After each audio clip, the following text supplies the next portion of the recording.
മാസപ്പടി കേസിൽ മകളെ പ്രതിചേർത്തതോടെ മുഖം നഷ്ടമായി മുഖ്യമന്ത്രിക്ക് വേണ്ടി മകൾക്ക് മാസപ്പടി നൽകിയെന്ന ആരോപണമാണ് തെളിയിക്കപ്പെടുന്നത്. ബിജെപിയും ഇതര പ്രതിപക്ഷ സംഘടനകളും രാജ്യാവശ്യം ശക്തമാക്കി. ആദായനികുതി വകുപ്പ്, ഇന്ററീം സെറ്റിൽമെന്റ് ബോർഡ്, ROC എന്നീ ഏജൻസികൾക്ക് പിന്നാലെയാണ് ഇപ്പോൾ SFIOയും മാസപ്പടി ശരിവയ്ക്കുന്നത്. നേരത്തെ അന്തിമ റിപ്പോർട്ടിലും SFIO മുഖ്യമന്ത്രിക്ക് നേരെ വിരൽ ചൂണ്ടിയിരുന്നു. കമ്പനി കാര്യ മന്ത്രാലയത്തിന്റെ അനുമതിയോടെ മുഖ്യമന്ത്രി പിണറായി വിജയന്റെ മകൾ വീണ തൈക്കട്ടിലിനെ പ്രതിയാക്കി കുറ്റപത്രം സമർപ്പിച്ചതോടെ മുഖ്യമന്ത്രിക്ക് വേണ്ടി മകൾക്ക് മാസപ്പടി നൽകിയെന്ന ആരോപണവും തെളിയിക്കപ്പെടുന്നു. 2024 ജനുവരിയിൽ തുടങ്ങിയ അന്വേഷണത്തിലാണ് 14 മാസങ്ങൾക്ക് ശേഷം ഏറ്റവും പ്രധാനപ്പെട്ട നടപടിയിലേക്ക് അന്വേഷണ ഏജൻസി കടന്നത്.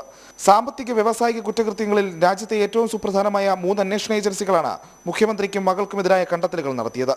കോടികൾ മറിഞ്ഞ ഗുരുതര സാമ്പത്തിക ക്രമക്കേട് കേസിൽ മുഖ്യമന്ത്രിയുടെ മകൾ പ്രോസിക്യൂഷൻ നടപടികൾ നേരിടേണ്ടി വരുമെന്നതാണ് ഏറ്റവും നിർണായകമാകുന്നത്.